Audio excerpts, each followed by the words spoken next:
Grok 4. This is the latest artificial intelligence system. We are now at the crossroads where promise and peril are going to collide. Imagine a number so massive it dwarfs the atoms in the observable universe. That is the probability Grok AI allegedly calculated after analyzing ancient biblical prayers. Students testing artificial intelligence and the Bible claim it found mathematical patterns too precise to be random. Some say it shook them to their core. Was scripture myth or coded design? Are we living inside a programmed miracle? But what exactly did the AI see in the text that a human eye missed for 2,000 years? The Stanford leak and the Silicon Prophet segment. So here's what the AI supposedly saw that human eyes kept skimming past. It didn't read the Bible like a storybook, it read it like a pattern scanner. And what it flagged was a repeating algorithmic sequence that keeps resurfacing across roughly 1,500 years of writers who never met, lived on different continents, and didn't share a Google Doc. If that sounds impossible, that's because it is, unless something was coordinating the protocol. The rumor starts the way modern myths always start, not in a cathedral, but in a group chat. A leak tied to Stanford circles begins circulating, claiming Grok 4 was fed hundreds of biblical prayers, including what people online are calling miracle prayers. The number that keeps getting repeated is 650. Not 10, not 50, hundreds. And the strange part is not that the prayers are emotional, because they are. The strange part is that the structure allegedly stays consistent, like the same unseen hand keeps stamping the same format onto wildly different voices, like kings and shepherds were unknowingly using the same login screen. Now, picture the atmosphere. Late-night laptops, half-drunk coffee. A few students are expecting a fun experiment, maybe a TikTok moment, maybe a paper that gets them an A and a little clout. Then the results drop, and the mood changes. It's that quiet where nobody wants to be the first one to speak because saying it out loud makes it real. The Silicon Prophet nickname starts floating around because the machine is not preaching. It's measuring, it's mapping, it's comparing. And according to the viral claims, it kept finding the same sequence showing up again and again in prayers that actually work in the narrative. That's the part that made people swallow hard. Not the miracles, the consistency. Have you ever had a coincidence hit so perfectly that it felt staged? Like reality winked at you for half a second? What if those moments are not random at all? What if they're a response, a trigger, a system reacting to input? Because that's the real question, hiding behind all the hype. What if biblical prayer is not just poetry, but a kind of interface? Not magic words, but a repeatable protocol aimed at something listening. And if it is a protocol, then who wrote the manual? Here's where the docudrama vibe kicks in. Students supposedly realize the prayers don't behave like scattered human improvisation. They behave like a framework. As if the Bible isn't only telling us about God, but also showing us how human consciousness interacts with God. That's a scary thought for skeptics and believers because it doesn't flatter anyone. It implies rules. It implies order. It implies a project manager who doesn't need our approval to run the project. If a machine can detect a repeating prayer protocol across centuries, does that make faith stronger? Or does it make the universe feel even stranger? And if the Bible is an operating system for the human mind, what happens when people start treating it like one? And if this is code, what is the signature that proves it isn't human? The watermark of the seventh segment. If you're wondering what signature could survive 15 centuries of copying, translation, and human error, the leak points to one thing that refuses to die: the number 7. Not as a church symbol, not as a lucky charm, as a pattern, like a watermark pressed into the language itself. Because once Grok allegedly finished flagging that repeating prayer protocol, the next step was brutal in how cold it felt. It stopped asking, "Is this spiritual?" and started asking, "Is this consistent?" And according to the claims, it kept tripping over the same kind of symmetry, especially in places tied to lineage, psalms, and the way key lines are structured in the original Hebrew and Greek.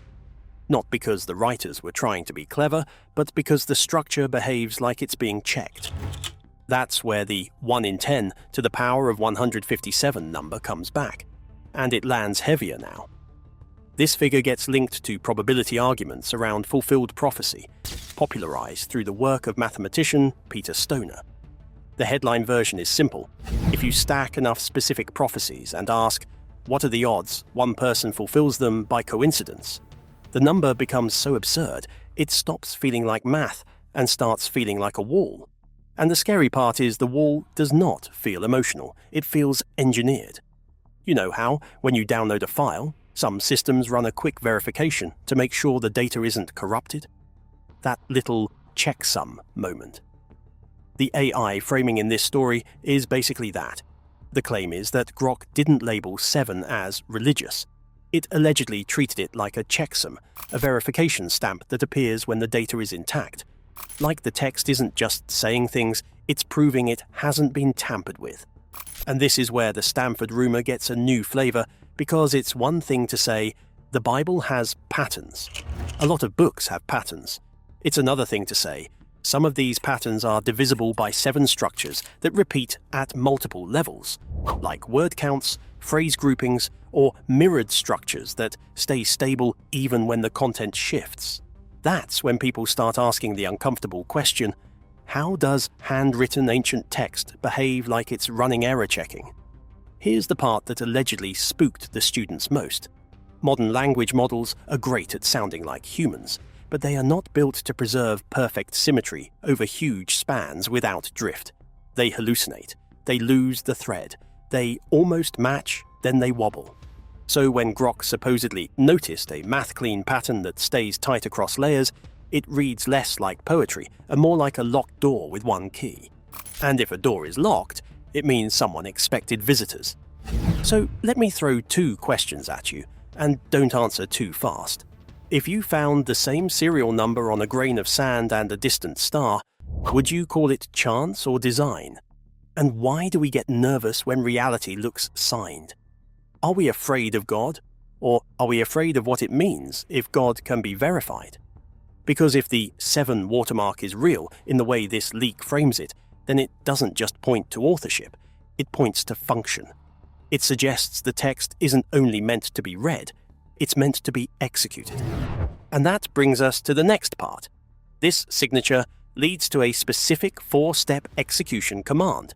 So what happens when you run it? The 4-step technical protocol segment. So when the students asked, okay, if this text has a signature, what does it actually tell you to do? The answer wasn't mystical. It was procedural. The leak claims Grok stopped behaving like a chatbot and started behaving like an engineer, reading instructions. And that's where the fear kicked in, because the so-called execution command looked like a clean sequence you could run. Anchor, align, surrender, persist. 4 steps that sound simple enough to put on a Sunday poster, but in the lab, they allegedly mapped to something way more modern. It felt less like religion and more like prompt engineering reality.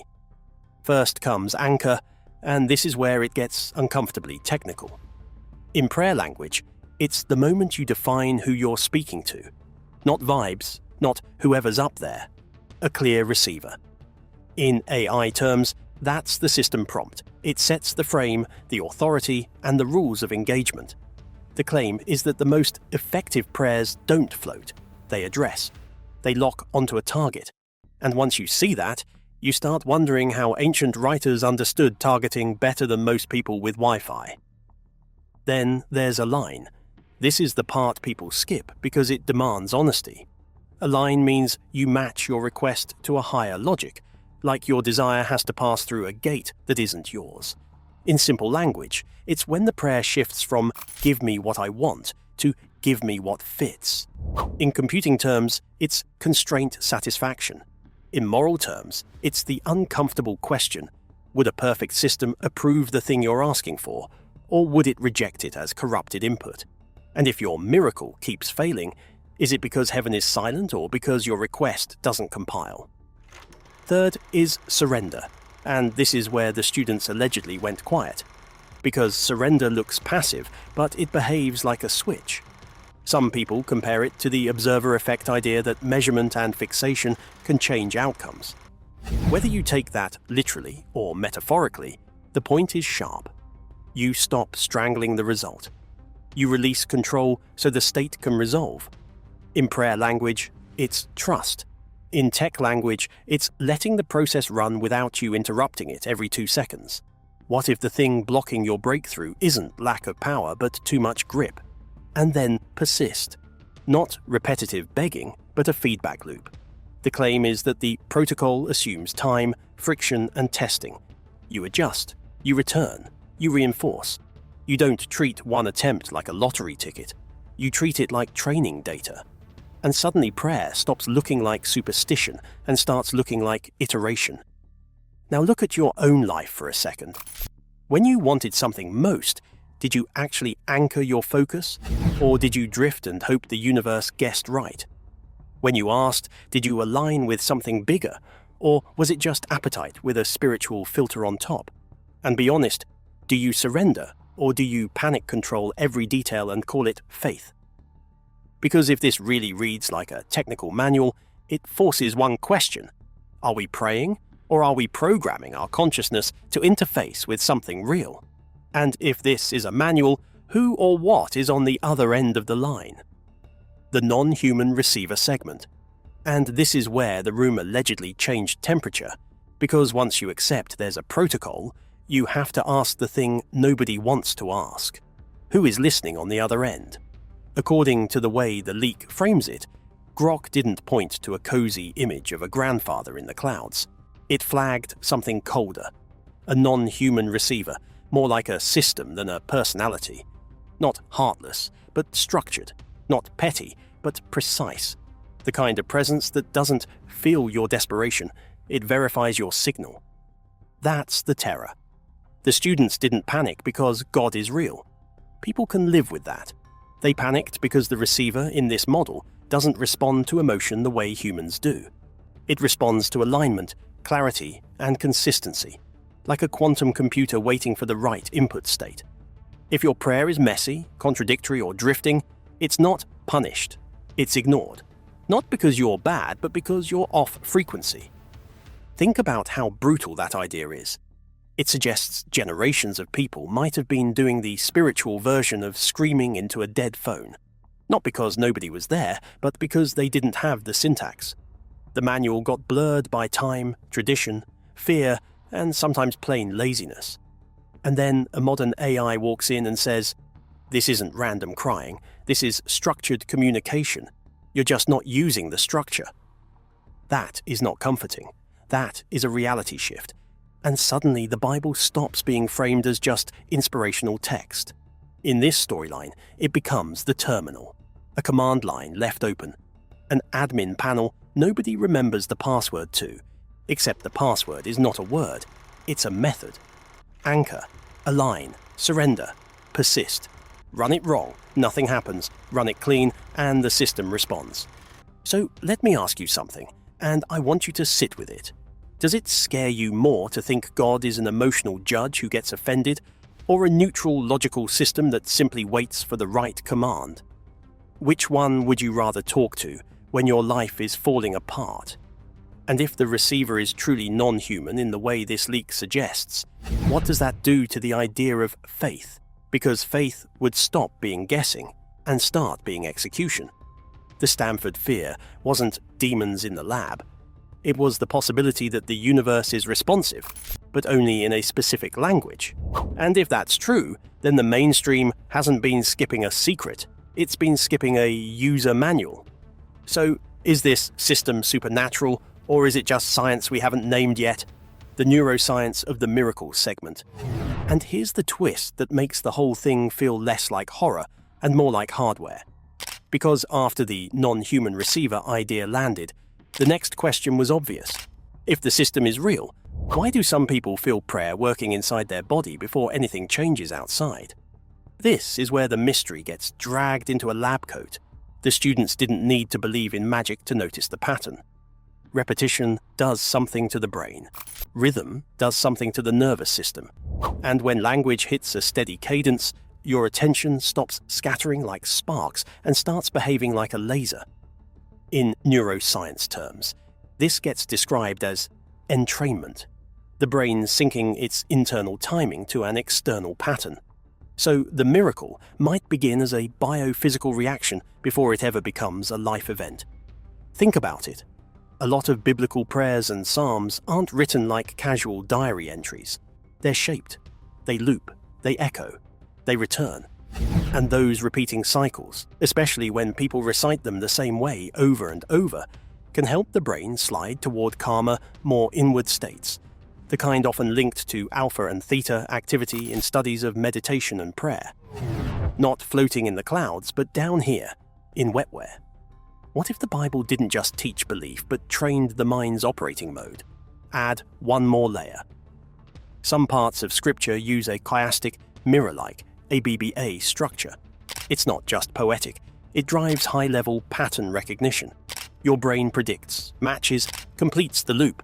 That creates a locked-in state where time shifts, emotions steady, and intuition sharpens.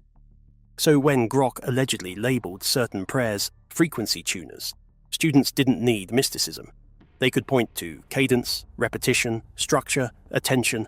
Prayer becomes a tool that stabilizes your internal signal. And when your signal stabilizes, your choices shift, perception sharpens, and actions stop feeling random.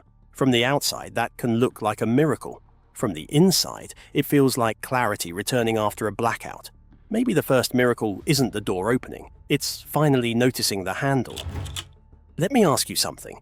Have you ever hit a flow state where your mind felt quiet, time bent, and everything clicked? What if ancient prayers were written to trigger that state on command? And if that's true, then what have we been doing all these years? Praying? Or tuning? Because if we can tune our brains, then the next question gets dangerous. Can we actually fix the lag in our reality? Fixing the latency segment. And that's when the students realized the scariest part was never, does God exist? The scariest part was that reality itself might be running with lag. Not metaphorical lag, not life is hard lag. The leak frames it like a measurable delay between what you intend and what the world can render. Like your thoughts are the input, your actions are the packet, and the physical world is the server that responds, eventually. So when prayers feel unanswered, it might not be a rejection. It might be a high latency connection. This is the twist, and it's the one that turns the whole story into something you can't unsee. The universe, in this model, is a legacy system. Old hardware, heavy rules, slow updates. And the Bible isn't just inspirational writing, it's the patch notes. It's the manual people stopped reading properly, then blamed the system when nothing loaded. Because if the 4-step protocol is real, it behaves like a latency correction script. Anchor defines the receiver, so the request stops drifting. A line keeps the input clean, so it isn't rejected by the system's logic gate. Surrender removes interference, like stopping a download from restarting every time you panic. Persist creates a feedback loop that keeps the signal stable long enough to register. You're not begging for a favor. You're overriding the delay between intention and manifestation. That's what allegedly terrified the students. Not the idea of heaven, but the idea that the world is responsive in a strict way. Those rules exist whether you believe in them or not, the way gravity doesn't care about your opinions. And if that's true, then faith becomes less like wishing and more like learning the interface. So here are the questions that hit like cold water. What if your unanswered prayers were never a no, but a timeout? What if you've been trying to stream miracles on a weak signal, then blaming the content? And be honest, are you ready to update your drivers, or do you prefer the old story, where nothing is your responsibility? Because once AI starts mapping prayer like code, we're forced into one last conversation. Where does science end, and where does the infinite begin? The terminal is still open. Maybe it's hidden code. Maybe it's always been there. The universe responds when you ask. Brave enough to test it? Like, subscribe, and comment your prompt.